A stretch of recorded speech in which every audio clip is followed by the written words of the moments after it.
Kemarin terasa basi, sudahilah semua nutrisi. Izinkan saya untuk presentasi, mohon dengarkan walau sedang frustasi. Assalamualaikum warahmatullahi wabarakatuh. Perkenalkan, nama saya Lafitri Fadilah, NIM 1321043, berasal dari kelas HTNB, jurusan Hukum Tata Negara Fakultas Syariah Universitas Islam Negeri Syekh M. Jamil Jambe, Bukit Tinggi. Oke, tujuan saya untuk membuat video presentasi ini guna memenuhi tugas ujian tengah semester mata kuliah Filsafat Ilmu dengan dosen pengampu Bapak Mualim Lubis MPMI.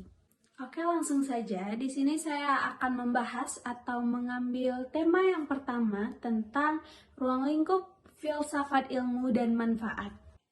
Nah, dalam pembahasan saya nanti, saya akan membaginya ke dalam 3 poin. Yang pertama yaitu pengertian filsafat.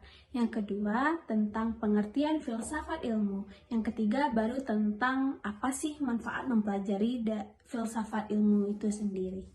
Oke, langsung saja kita bahas tentang materi yang pertama yaitu pengertian filsafat. Jadi apa sih filsafat itu?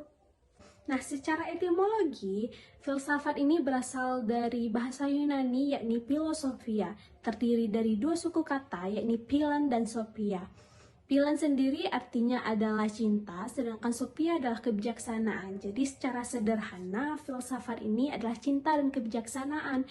Maksudnya di sini adalah seorang filsuf itu mencari cinta dan kebijaksanaan. Selanjutnya, kita akan membahas tentang pengertian filsafat secara terminologi. Nah, sebenarnya pengertian filsafat secara terminologi ini beragam sesuai dengan kecenderungan berpikir kefilsafatannya itu. Nah, contohnya saja seperti pengertian filsafat menurut seorang Plato.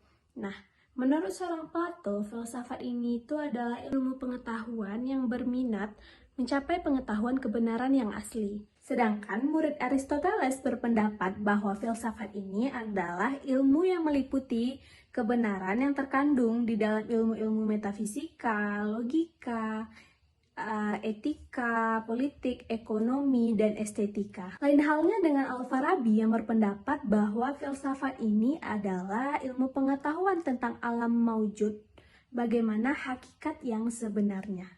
Baiklah, sampai di sini tentunya kita sudah paham apa sih pengertian dari filsafat itu tadi.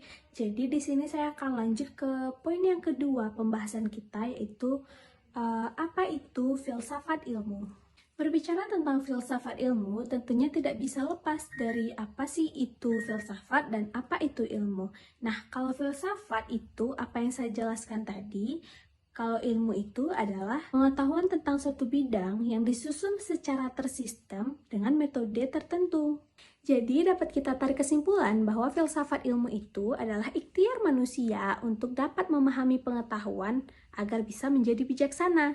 Nah, menurut Robert Ackerman, filsafat ilmu itu adalah suatu tinjauan kritis mengenai berbagai pendapat ilmiah melalui perbandingan terhadap kriteria-kriteria yang dikembangkan dari pendapat-pendapat tertentu, namun juga bukan suatu kemandirian cabang ilmu.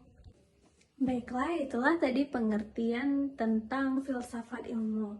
Nah, setelah kita membahas tentang filsafat ilmu, selanjutnya kita akan membahas tentang poin ketiga, yaitu tentang apa sih manfaat mempelajari filsafat ilmu itu sendiri. Nah, sebelum kita masuk ke poin ketiga, saya akan membahas tentang ruang lingkup dari filsafat ilmu itu sendiri. Ruang lingkup ini berarti batasan-batasan sampai mana sih kita bisa mempelajari filsafat ilmu itu. Jadi ruang lingkup dari filsafat ilmu itu ada 3. Yang pertama itu ada ontologi, yang kedua itu ada epistemologi, yang ketiga itu ada aksiologi. Nah, baiklah, di sini saya akan menjelaskan satu-satu terkait apa sih itu ontologi, apa itu epistemologi, dan apa itu aksiologi. Nah, yang pertama itu saya akan menjelaskan tentang apa itu ontologi. Nah, ontologi itu adalah cabang filsafat atau metafisika umum yang membahas atau mempelajari tentang adanya segala sesuatu yang ada secara komprehensif. Nah, selanjutnya itu pengertian dari epistemologi.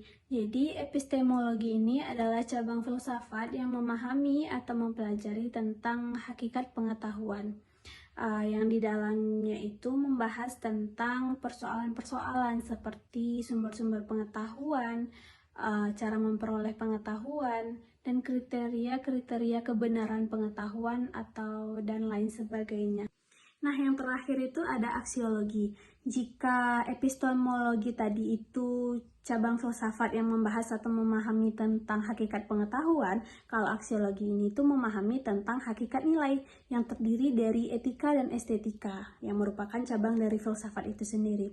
Kalau etika itu membahas tentang baik buruknya manusia, kalau si estetika ini tuh membahas tentang seni atau keindahan. Baiklah, setelah kita membahas tentang ruang lingkup dari filsafat ilmu tadi, akhirnya kita masuk nih ke dalam poin yang terakhir yang bakalan kita bahas di presentasi kali ini. Nah, poin terakhirnya itu, yang poin keempat itu adalah manfaat mempelajari filsafat ilmu itu sendiri. Nah, sebenarnya setelah kita mempelajari filsafat ilmu, ada banyak hal atau manfaat yang bisa kita ambil. Salah satunya, ketika kita sudah mempelajari filsafat ilmu, berarti kita sudah melatih diri kita untuk belajar berpikir kritis, sehingga kita tidak mudah percaya terhadap pendapat-pendapat orang lain yang muncul seakan-akan tidak ada dasar atau yang melandasinya gitu. Nah, selain bisa melatih diri kita untuk berpikir kritis, mempelajari filsafat ilmu juga membuat kita berpikir secara radikal.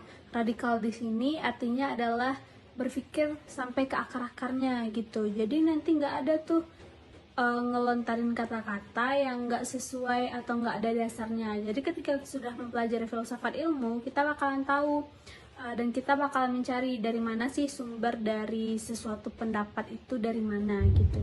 Nah, setelah kita sudah bisa berpikir kritis, sudah bisa bersikap radikal, tentunya nanti ketika ada persoalan-persoalan yang datang dalam kehidupan sehari-hari, kita tentunya lebih mudah dalam menghadapinya gitu.